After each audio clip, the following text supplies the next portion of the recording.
Salve, salve, galera! Vamos a mais um Rumo à Posse, né?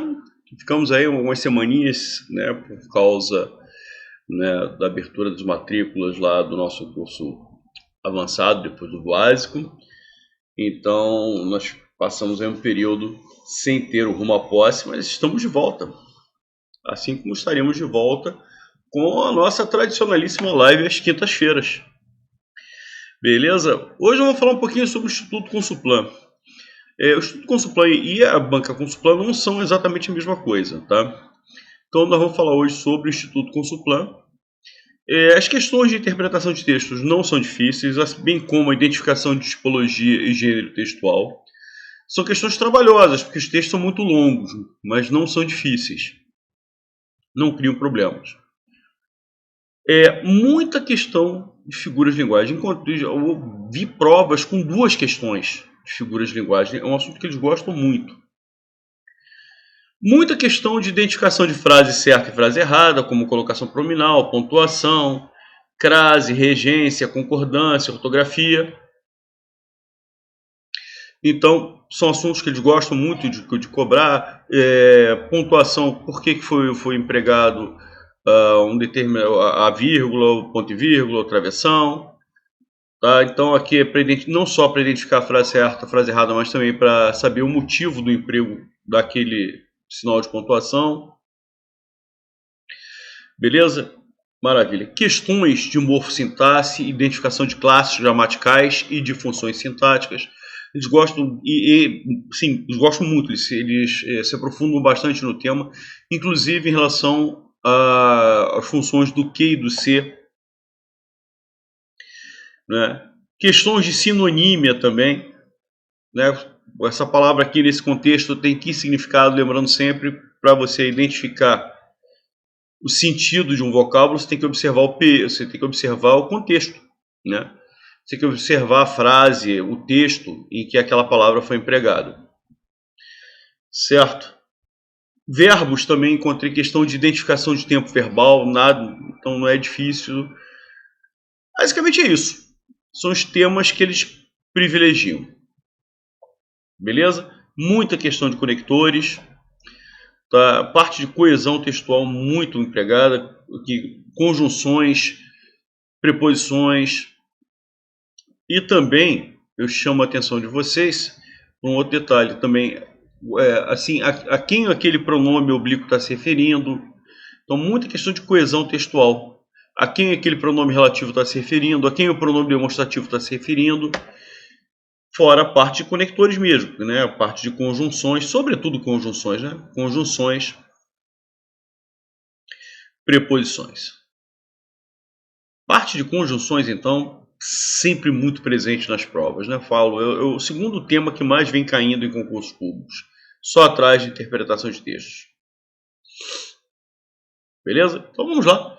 Vamos para as questõezinhas. Olha lá, como eu falei, questão de figuras de linguagem, que é um dos temas mais cobrados. Então, olha lá. Assinale a afirmativa na qual o autor utiliza a mesma figura de pensamento que, em a própria vaidade, o remunerava. Qual é a figura de linguagem presente aqui? É a prosopopeia, que é a mesma coisa que a personificação, ou seja, é você dar características humanas a um animal, a um objeto, a uma outra coisa que não seja uma pessoa. Então aqui, olha lá, vaidade o remunerava, ou seja, eu estou tratando um sentimento, que é a vaidade, como se fosse uma pessoa, porque é como se a vaidade remunerasse, pagasse por alguém, por alguma coisa. Né? Lógico que isso aqui é uma personificação, estou tratando a vaidade, um sentimento, como se fosse uma própria pessoa. Isso é uma personificação.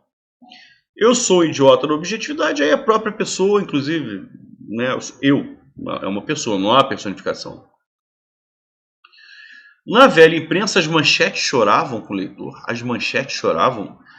Então, isso aqui eu estou personificando. Característica, quem chora é pessoa, é animal. Até animal chora, pode chorar sim, lógico, de dor. Tal. Mas as manchetes choravam. Isso aqui é uma característica, estou dando às manchetes uma característica humana. Isso aqui é uma prosopopeia ou personificação, que é a mesma coisa. Prosopopéia, personificação, significa a mesma coisa. Se lá aparecesse um Proust, um grande pensador, né?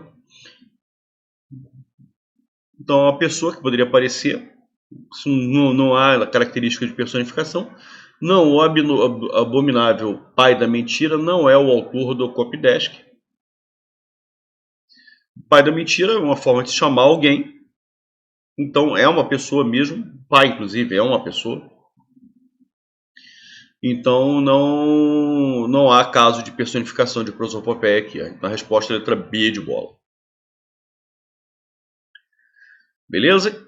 Questão número 2 é uma questão de identificação tanto da classe gramatical quanto da função sintática desse ozinho aqui. E a própria vaidade o remunerava. Eu sempre, olha lá, esse o aqui não é pronome demonstrativo, porque o a, os as são pronomes demonstrativos quando eles vêm antes do que. E eu consigo substituir esses o, a, os as por aquilo, aquele, aqueles, aquela, aquelas. Certo? É exatamente, inclusive, a letra A. Eis aquilo que eu queria dizer.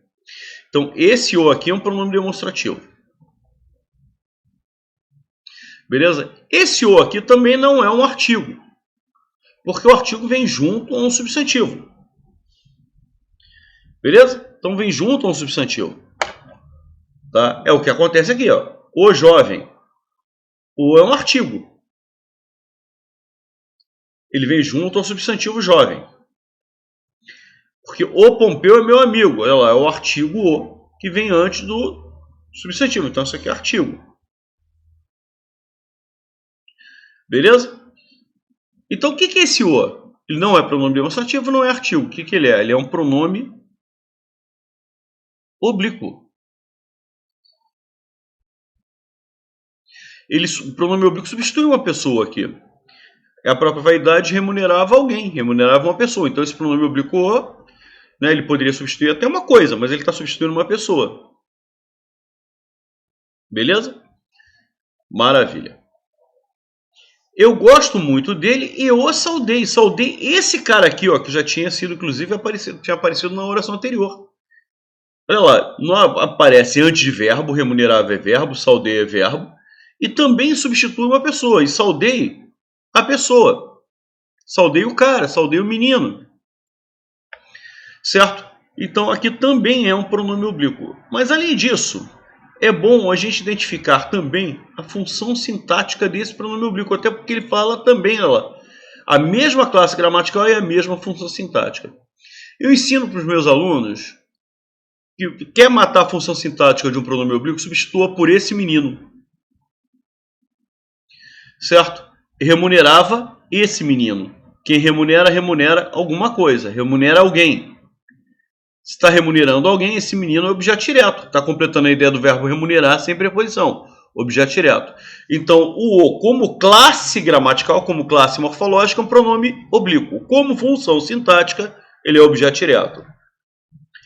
Eu quero saber a função sintática desse o, para confirmar que a resposta seja realmente a letra C.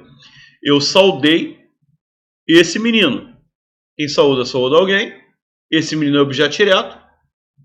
Tá? Porque complementa a ideia do verbo saudar sem preposição. Confirmamos.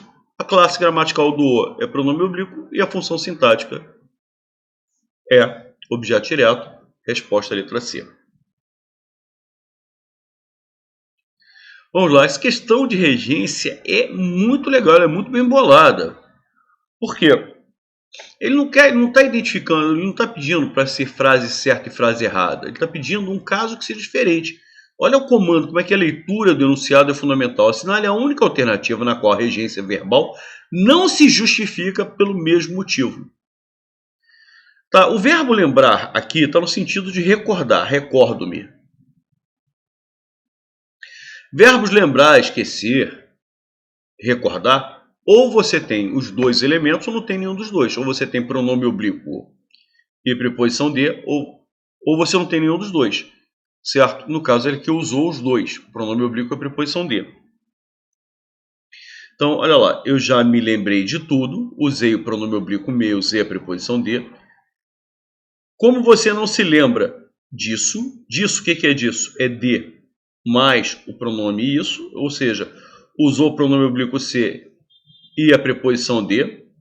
Não se lembrou do que é do? É preposição de, mas esse o que não é artigo, hein? É pronome demonstrativo. Tanto é que eu poderia substituir por aquilo. Olha lá, aquele caso lá, que a gente acabou de trabalhar. Mas, de qualquer forma, a preposição de se faz presente junto ao pronome se. Ah, Rosenthal, mas eu não tenho os dois pronomes? Você não tem o pronome oblíquo a e a preposição de? Sim, mas olha só. Esse pronome oblíquo que nós estamos vendo aqui, que é o caso do pronome oblíquo junto com a preposição, é aquele pronome oblíquo que é parte integrante do verbo. E quando o pronome oblíquo é parte integrante do verbo, o verbo sendo pronominal, o pronome oblíquo estaria na mesma pessoa do verbo. O verbo está na primeira pessoa do singular. Repare, o pronome oblíquo me está na primeira pessoa do singular. Se lembra e lembrou, ambos estão, lembra, está na terceira pessoa, lembrou também está na terceira pessoa, lembra do presente indicativo, lembrou do pretérito perfeito. Certo? O pronome se é de terceira pessoa. O pronome oblíquo a é de terceira pessoa. E o verbo está na primeira pessoa do singular. Você já vê por aí que é um caso diferente. E o verbo lembrar aí não está exatamente no sentido de recordar, mas no sentido de informar. Não é de você ter lembrança de alguma coisa. Não é porque quando eu falo, lembro-me de que alguém, então eu tenho uma lembrança, tenho uma recordação de que alguém fez alguma coisa. Tá? Como você não tem essa recordação? A letra B de bola não é exatamente nesse sentido, e sim no sentido de avisar, de alertar, de informar. Então o verbo a lembrar aqui está em sentido até diferente. E aí é até um caso diferente, cai no caso do verbo informar, do verbo avisar, do verbo alertar, em que se um dos elementos funcionar como objeto direto, o outro tem que funcionar como objeto indireto. É o que acontece. O pronome oblíquo a é objeto direto. Lembrei a pessoa, lembrei esse menino, lembrei essa menina é objeto direto. De alguma coisa. Quem lembra, lembra alguém de alguma coisa. Então, essa letra B de bola apresenta uma situação de regência do verbo lembrar, mas em outro sentido, não no sentido de ter uma recordação, de ter uma lembrança, certo? Mas no sentido de informar alguma coisa a alguém, de você avisar, de você alertar, de você alarmar, de você advertir alguém, tá? Então, tá, é um outro caso de regência. Tá correta a frase também. Tá correta, mas é um outro caso de regência que não o que aparece no comando da questão. Linda a questão, né? Bem bolada pra caramba. Por outro lado, já não gosto muito dessa aqui, não.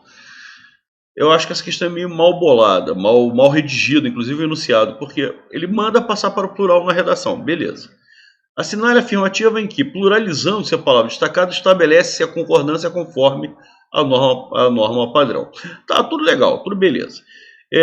Na redação não havia. Cara, primeiro, o verbo haver está no sentido de existir, estando no plural ou não estando no plural, redação, não vai mudar nada. Tá, o verbo haver no sentido de existir é um verbo impessoal.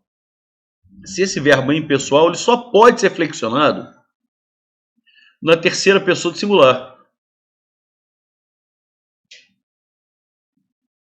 Ele só pode ser flexionado na terceira pessoa do singular. Beleza. Então, cara, já posso eliminar a letra A e posso eliminar a letra D. Certo? E aí nós ficamos com as alternativas B e C. Tá, tudo bem. A letra B, então, não havia. Não mudou nada.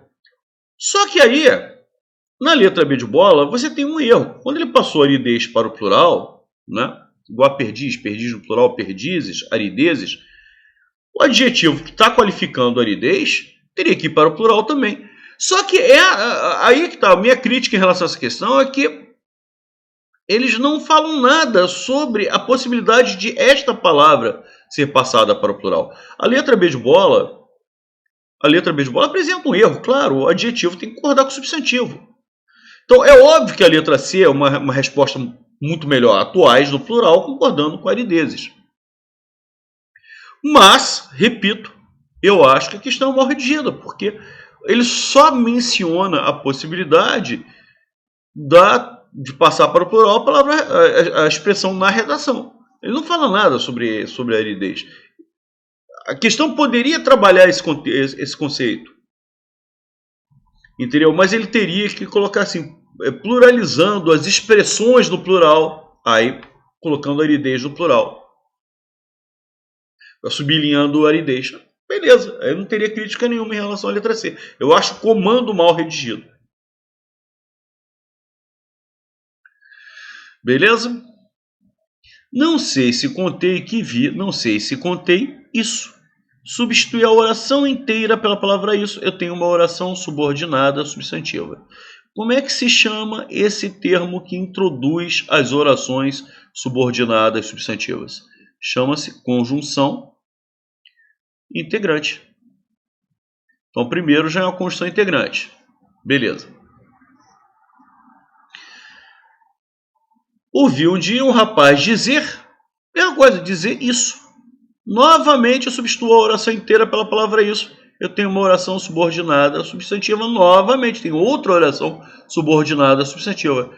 E esse que introduz também essa nova oração subordinada substantiva, também é uma conjunção subordinativa integrante. Então, conjunção integrante, questão número 5, letra C.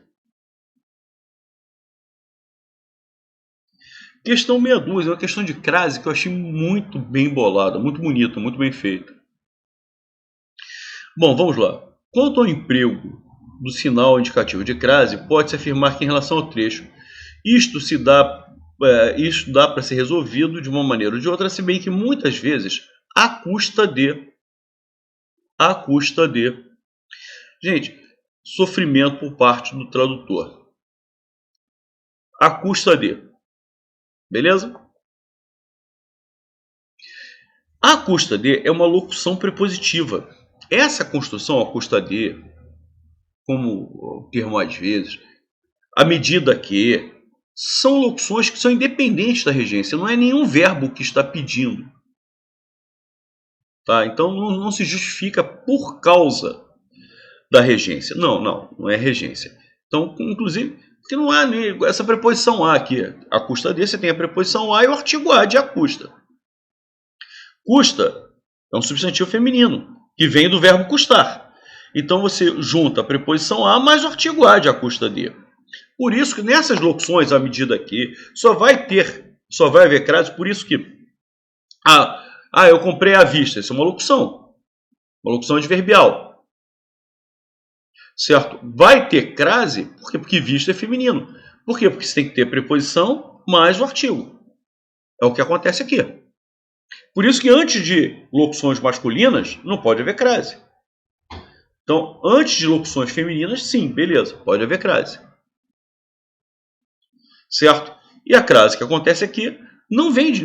Qual é o termo que pediria preposição a? É diferente quando eu falo assim... entreguei o material à turma. Quem entrega alguma coisa a alguém. O verbo entregar pede a preposição a. Pede a preposição a. Então, essa preposição a vem da regência do verbo que estava na frase. Ou a referência à turma, essa preposição a vem da regência do substantivo referência, ou regência nominal. Mas quem é que exige a presença da preposição? Não, isso daqui é da natureza da locução, que no caso é uma locução prepositiva, porque a custa de acaba na preposição de. Então a locução é uma locução prepositiva. Certo? Da natureza dessa locução. Mesma coisa que acontece com a medida aqui, só que aí é uma locução conjuntiva. Tá bom, antes de mais nada, vamos lá, vamos fazer a análise então. É facultativo? Não é facultativo. Tá? Uma locução prepositiva, que você tem a preposição a e o artigo a, e que você é obrigado a usar o acento grave indicativo de crase. É obrigatório, 2 está certo. Beleza? Pensa bem, quando você tem locuções masculinas, por exemplo, a custa de é uma locução feminina, porque a base é o substantivo feminino custa. Mas se for pretexto, ficaria ao pretexto de, ao dispor de, também que são locuções, só que são locuções prepositivas masculinas. Só que aí a base, que é, né, Ao dispor, dispor é um substantivo masculino, por isso passou para ao. Ao pretexto de. Aí é pretexto, tem um substantivo masculino, passou para ao. Sendo feminino, crase. Então, é obrigatório. Se é obrigatório, está de acordo com a norma padrão, ou seja, é óbvio. Se o cara usou a crase e a crase é obrigatória, a crase está correta, obrigatória, está de acordo com a norma padrão. Justifica-se de acordo com a regência. Não, nenhum elemento está pedindo essa preposição. Nenhum elemento. É da natureza da própria locução prepositiva. Então, 4 errado. Justifica-se de acordo com a regência nominal. Também não há nenhum nome, não há nenhum adjetivo que esteja pedindo. Olha lá. Uma coisa, eu obedeço à professora. Obedeço à professora, a preposição a vem do verbo obedecer. Aí tem preposição a mais o artigo a de a professora. Tanto é que se eu substituir professora por professor, eu obedeço ao professor. Então você tem a preposição e tem o artigo. Beleza. Então a professora leva a crase e essa preposição a vem da regência do verbo obedecer. A obediência à professora também leva a crase. Só que agora quem está pedindo a preposição a não é mais o verbo obedecer, e sim o substantivo obediência. Aí já é um caso de regência nominal. A obediência à professora, a obediência ao professor. Então a crase existe, só que a obediência é substantivo. Regência nominal. Eu obedeço, obedeço é verbo, regência verbal. Mas no caso não é nenhum nem outro. Não nasce de regência. Nenhum elemento está pedindo a preposição a. Então tanto o 4 quanto o 5 errados. Agora, justifica se tratar de uma locução feminina que o exige. Exatamente, é uma locução prepositiva feminina. Por quê? Porque é baseada no substantivo feminino custa. Então, o item 6 certo. Então, o 2, o 3 e o 6 estão corretos. A resposta é a letra E. Beleza? Maravilha. A questão 7, gente, é simples. É só de identificação de tempo verbal. Então, o que ele quer? Ele quer que pertença ao modo subjuntivo. Ele não está nem pedindo. Ele não está nem pedindo um tempo específico. Ele está pedindo um verbo que esteja no modo subjuntivo. Nós temos apenas 3 tempos no modo subjuntivo. Presente, pretérito imperfeito e futuro. Tá? O presente do subjuntivo, eu gosto do macete Maria quer que. Então, Maria quer que eu faça, Maria quer que eu diga, Maria quer que eu estude, Maria quer que eu seja. O pretérito imperfeito subjuntivo, eu utilizo o macete se ontem. Se ontem eu estudasse, se ontem eu fizesse, obriga essa terminação SSE. Se ontem eu tivesse, se ontem eu mantivesse, entretivesse. Se ontem eu pusesse, então se eu interpusesse, se eu dispusesse, e assim vai. Tá? E o futuro do subjuntivo?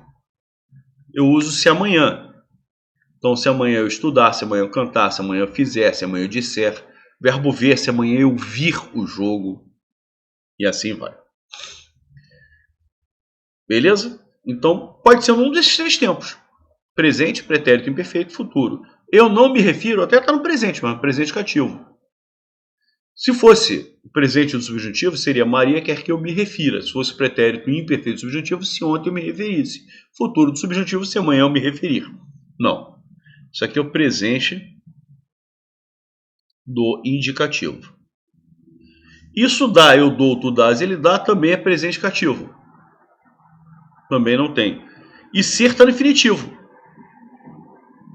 Tá? O presente subjuntivo é Maria quer que eu dê. Legal? O imperfeito subjuntivo, se ontem eu desse. E o futuro subjuntivo, se amanhã eu der. Verbo ser.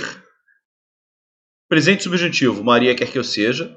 Imperfeito subjuntivo, se ontem eu fosse. Futuro subjuntivo, se amanhã eu for. Então, se eu fosse uma pessoa mais calma, pretérito imperfeito subjuntivo do verbo ser. Se eu for amanhã uma pessoa mais calma, futuro subjuntivo do verbo ser. A letra C é igual, refiro-me, já apareceu aqui na letra A, o presente cativo. As traduções são, eu sou, tu és, ele é, somos, sois, são, também é presente do indicativo.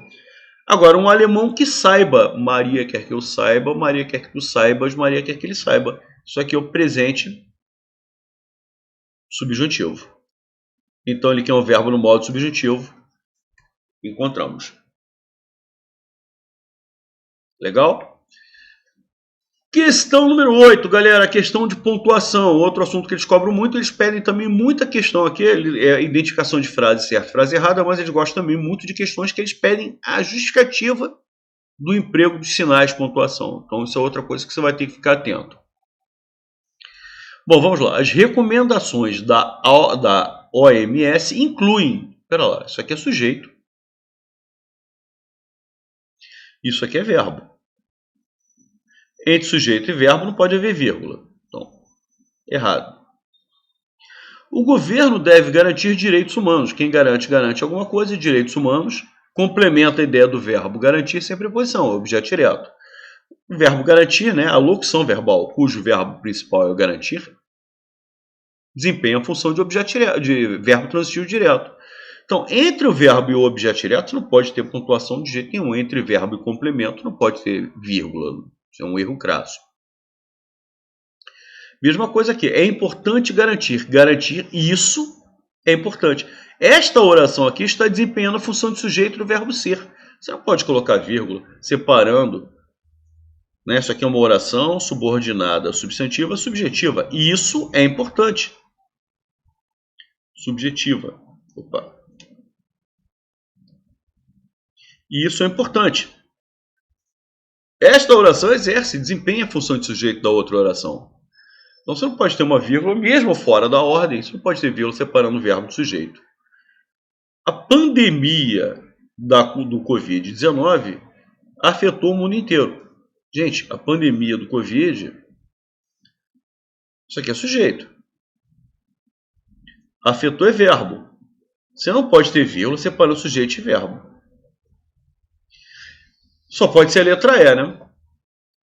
As medidas de contenção, tais como o isolamento social, as medidas de contenção são, isso aqui é o sujeito,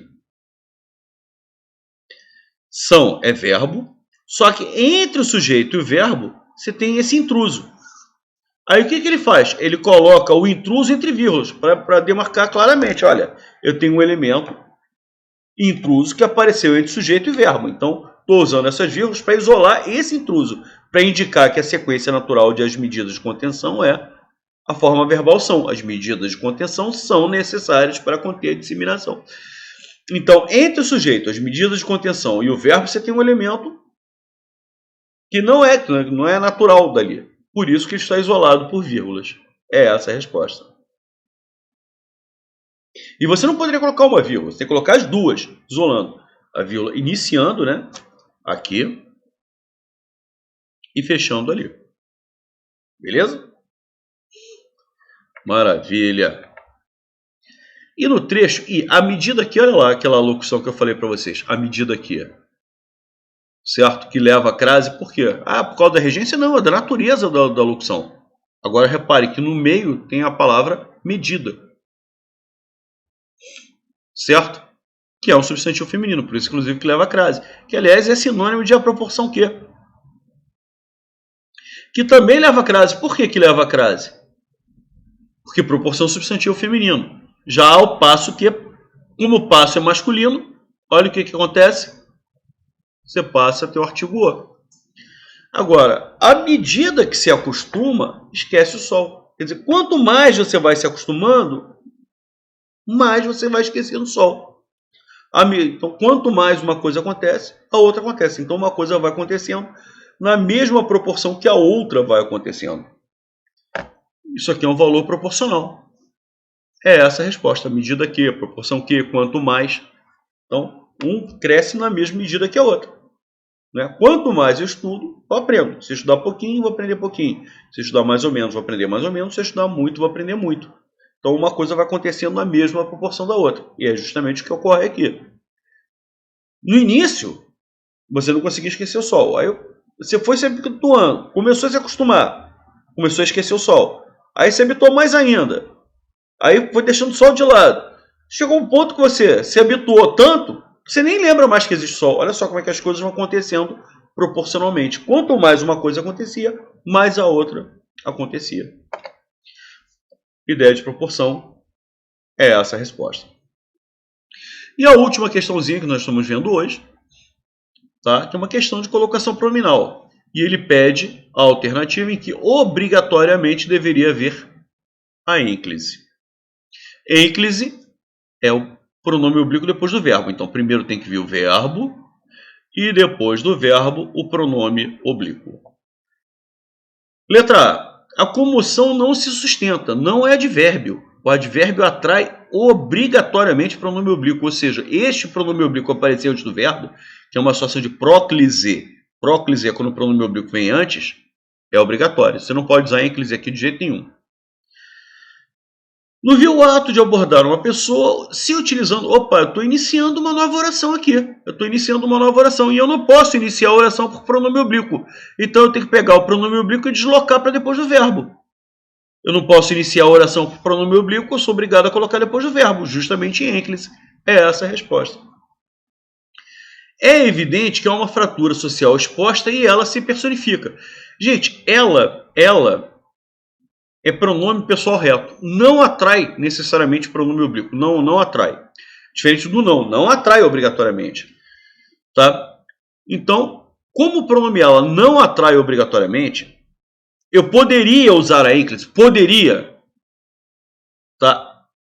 Ela personifica-se. Poderia. Ah, Rosentão, então essa questão não poderia ser anulada, não? Já que aceitaria a ênclise? Não, por quê? Olha lá. Uma vez que o autor deveria ter usado obrigatoriamente a ênclise. Obrigatoriamente só na letra B. Outra questão bonita, bem bolada. Só na letra B. Porque eu não posso iniciar a oração. Então, a frase original, com a próclise e o pronome oblíquo antes do verbo, está errada. Para que a frase fique correta, tem que deslocar o pronome oblíquo para depois do verbo, formalizando a ênclise. Aqui não. Na letra C, a colocação pronominal é facultativa. Eu lembro sempre meus alunos, o único impedimento para um pronome oblíquo vir antes de um verbo é se esse pronome oblíquo iniciar a oração. Está iniciando? Não. Até porque eu tenho uma conjunção E, que é uma conjunção coordenativa, que por sinal também não atrai pronome oblíquo. Então eu tenho uma conjunção coordenativa e tem um pronome pessoal reto que também não atrai pronome oblíquo. Mas iniciando a oração não está, porque eu tenho duas palavras antes nessa oração. Eu tenho uma oração sendo iniciada aqui. Mas eu tenho a conjunção e tenho o pronome ela. Então, iniciando a oração não está. Então, eu posso usar a próclise, o pronome oblíquo antes do verbo? Posso. Mas essas palavras que estão na oração, a conjunção integrante, a conjunção E, que é a conjunção coordenativa aditiva, a conjunção coordenativa e o pronome pessoal, são palavras que não atraem. Posso usar a ênclise? Posso. A colocação pronominal é facultativa, é opcional.